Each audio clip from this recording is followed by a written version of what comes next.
রাজস্থান রয়্যালসকে হারিয়ে আইপিএলের পয়েন্ট তালিকায় শীর্ষে ওঠা হলো না কলকাতা নাইট রাইডার্স। ইডেন গার্ডেন্সে 223 রান তুলেও হারতে হলো কলকাতাকে। একাধিক সতীর্থের খারাপ ক্রিকেটের জন্য মূল্যহীন হয়ে গেল সুনীল নারায়ণের অনবদ্য 100 রানের ইনিংস। মঙ্গলবার রাজস্থানের বিরুদ্ধে কেকেআরে হারে যে 3টি ক্রিকেটারের দায় করা হয়েছে তাদের মধ্যে প্রথমে হলো শ্রেয়াস আইয়ার। কলকাতা নাইট রাইডার্সের অধিনায়ক রাজস্থানের কাছে হারের দায় এড়াতে পারে না। প্রথমত ফর্মে নেই তিনি, কোনো ম্যাচই টি20 ক্রিকেটের উপযোগী ইনিংস খেলছেন না।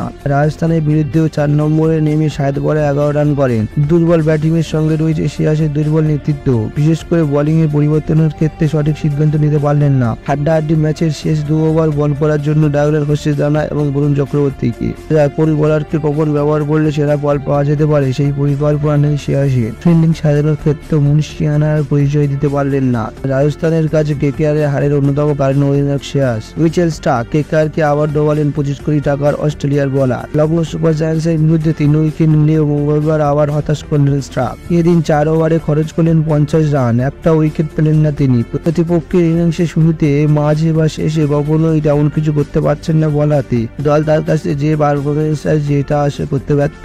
আন্দ্রে রাসেল দিনটা দ্রে রাসেল ছিল না। রাজস্থানের বিরুদ্ধে অত্যন্ত সাধারণ দেখালো রাসেলকে। 5 নম্বরে ব্যাট করতে নামা রাসেল দলকে বসে দিতে পারলেন না। দলের ইনিংস যখন মসৃণভাবে এগোচ্ছিল সে সময় বসে দিতে পারলেন না। 22 গজের এক প্রান্ত আগলে রেখে কৃতিত্বদের আত্মবিশ্বাস বৃদ্ধি করতে পারলেন না ওয়েস্ট ইন্ডিজের অলরাউন্ডার। 11 17 রান দিয়ে বসেছেন অভিজ্ঞ ক্রিকেটার। রাজস্থানের কাছে কেকেআর এর হারের দায় নিতে হবে রাসেলকেও।